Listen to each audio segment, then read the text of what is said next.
Hello guys, আমরা এখন চলে আসলাম কিছু আম পাড়ার জন্য। এটা হলো আমাদের জামরুল গাছ। দেখেন কি পরিমাণে জামরুল সব নিচে পড়ে আছে। গতকালকে একটু ঝোড়ো বাতাস হয়েছে, এই কারণে আমাদের গাছের অধিকাংশ জামরুলগুলো সব নিচে পড়ে গেছে। দেখেন গাইস, ইস, সব জামরুলগুলো নষ্ট হয়ে গেছে, দেখছেন। এখন আমরা আসছি আম পাড়ার জন্য।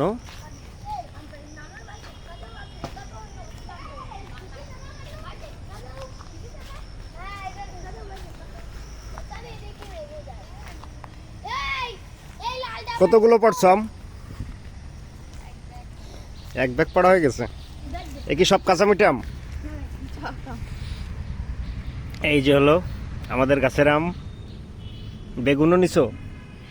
এই যে আমাদের বেগুনের বাগান। দেখেন গাইস, কত বেগুন গাছ। আর এই যে এটা হলো সবচেয়ে বড় আম গাছ আমাদের। এটা কি কাঁচামিঠে গাছ? ওকে, এটা হলো কাঁচামিঠে আম। আমগুলো এখন অনেক ছোট। এখন আমরা আচার বানানোর জন্য টক আম পাড়তেছি। কোথায়? গাছের মাথায় আছো? তোমাকে তো দেখা যাচ্ছে না। এই যে আম পাড়তেছে, খোটো খোটো, তবে খারাপ লাগতেছে জামরুলগুলোর জন্য।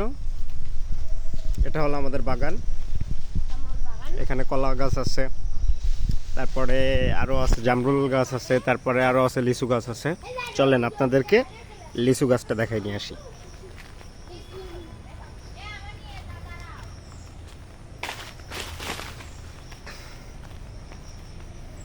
জামরুল তো আপনাদেরকে খাওয়াইতে পারলাম না, তো আপনাদেরকে লিচু খাওয়ার দাওয়াত থাকলো।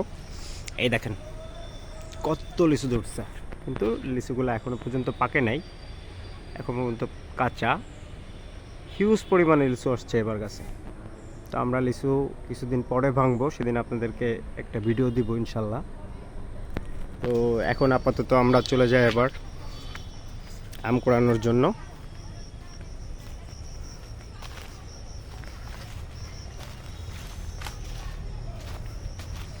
এই হইছে, আর কতগুলো পারবা? বেশি পারো না।